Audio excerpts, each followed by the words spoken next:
అయితే యెదీదా గురించి మనం ఆలోచన చేస్తున్నాం. ఈవిడ ఎప్పుడైతే తన భర్త చనిపోయాడో ఎక్కడ కూడా తను దేవునికి వ్యతిరేకంగా నడిచినట్లుగా మనం చూడలేదండి. మంచి మనస్సాక్షి కలిగిన వ్యక్తిగా కనబడుతుంది. తను భర్త యొక్క ప్రేమను పొందలేకపోయింది. వివాహమైంది, వారి దాంపత్య జీవితం కొనసాగిపోతుంది, కుమారుడు కలిగాడు. ఆ కుమారుని తల్లి ప్రేమిస్తుంది, కానీ ఆ తల్లికి ఆ భర్త ప్రేమ దొరకలేదండి. భర్త ప్రేమను పొందలేకపోయింది. అయినప్పటికీ కూడా ఏ రోజు దేవునికి దుఃఖాన్ని కలగ చేయలేదు. ఆ కుమారుణ్ణి ఎక్కడ నడిపించిందంటే దేవుని అడుగు జాడల్లో నడిపించింది. దేవుని క్రమమైన పద్ధతిలో నడిపించినట్లుగా వాక్యము చూస్తున్నాం. ప్రియులారా, తనకు భర్త ప్రేమ దొరకకపోయినా దేవుని విసర్జించినట్లుగా బైబిల్లో రాయబడలేదండి. దేవుని విసర్జించలేదు, తన భర్తను విసర్జించలేదు, తన కుటుంబాన్ని విసర్జించలేదు. ఏం చేసిందంటే తన కుటుంబాన్ని ప్రేమించింది. పేతురు రాసిన పత్రికలో ఓ చక్కటి మాట కనబడుతుంది. పేతురు రాసిన మొదటి పత్రిక 3వ అధ్యాయం 7వ వచనం. మీ గ్రంథాలు తెరిచి జాగ్రత్తగా వాక్యం వైపు మీ మనసును మళ్లించండి. ప్రియులారా, కృపావరములో మీ భార్యలు మీతో పాలివారై ఉన్నారని ఎరిగి ఎక్కువ బలహీనమైన ఘటమని భార్యను సన్మానించి మీ ప్రార్థనలకు అభ్యంతరము కలుగుకుండానట్లు జ్ఞానము చొప్పున వారితో కాపురము చేయండి.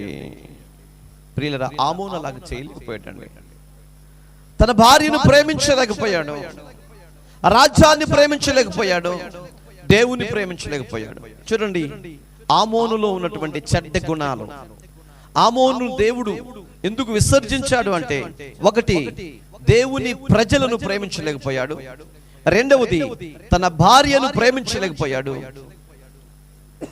తన కుటుంబాన్ని ప్రేమించలేకపోయాడు. దేన్ని ప్రేమించాడండి? లోకములో ఉన్న వాటిని మాత్రమే ప్రేమించాడు.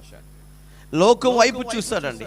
అందుకని పరిశుద్ధ గ్రంథంలో వ్రాయబడిన మాట, ఈ లోకము దాని ఆశలు గతించిపోతాయి, నశించిపోతాయి. లోకములో ఉన్నది అనగా నేత్రాశయు, శరీరాశయు, జీవపు డంబం. ఈ 3 ఆశలు తండ్రి వలన కలిగినవి కావు, సాతాను వలన కలిగినవి. ఈ ఆశలు అతనిలో రేపబడిన వాడై, లోక ప్రేమించిన వాడై, దేవుని రాజ్యమును, దేవుని ప్రేమను కుటుంబానికి అందించినటువంటి వాడై 2 సంవత్సరాలకే తన జీవితం అంతమైపోయింది. ప్రియులారా, ఇది అలా కాదండి. తను వెళ్ళిపోయినప్పటికీ, భర్త ప్రేమ దొరకకపోయినప్పటికీ దేవుని ప్రేమించే విషయంలో తనకు తానే చాటి అన్నట్లుగా బ్రతికింది. దేవుని మీద ఒక నిరీక్షణ కలిగి ఉంది. దేవుడు ఉన్నాడు అని ఆయన మీద ఆశ పెట్టుకుని తన పిల్లలను పెంచింది. ఇందాక ప్రారంభంలో మీకు చెప్పాను, పిల్లలను దేవుని అడుగుజాడల్లో నడిపించాలి. మీ పిల్లలకు మీరు ఒక తల్లి అయి ఉన్నారు, సంఘానికి మీరు ఒక తల్లి అయి ఉన్నారు. కాబట్టి ఆ సంఘమును కూడా దేవుని సన్నిధిలో, దేవుని సముఖములో నడిపించే వ్యక్తిగా ప్రతి తల్లి ఉండాలి. పరిచర్య చేసే వ్యక్తులుగా ప్రతి వ్యక్తి ఉండాలి. అందరినీ ప్రోత్సహించే వ్యక్తులుగా మనం ఉండాలి. వెనక్కి లాగేటువంటి వ్యక్తులుగా మనం ఉండకూడదు.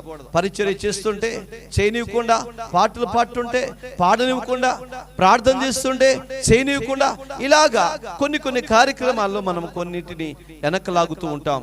అది మనకు తగదు. అందరిని ప్రోత్సహించాలి, అందరిని నడిపించాలి. ఎందుకంటే నువ్వు సంఘానికి వన్ ఆఫ్ ద లీడర్. ప్రతి వ్యక్తి సంఘములో ఒక లీడర్ అయి ఉన్నారు, ఒక తల్ల అయి ఉన్నారు. నీ మీద అందరూ ఆధారపడి ఉన్నారు. కాబట్టి సంఘము నీ వలన దీవించబడాలే గాని సంఘము నీ వలన దుఃఖపడకూడదు. సంఘములో ఉన్నటువంటి పిల్లలు దుఃఖపడకూడదు అని మీకు జ్ఞాపకం చేస్తున్నాను. ప్రియా దేవుని పిల్లలారా,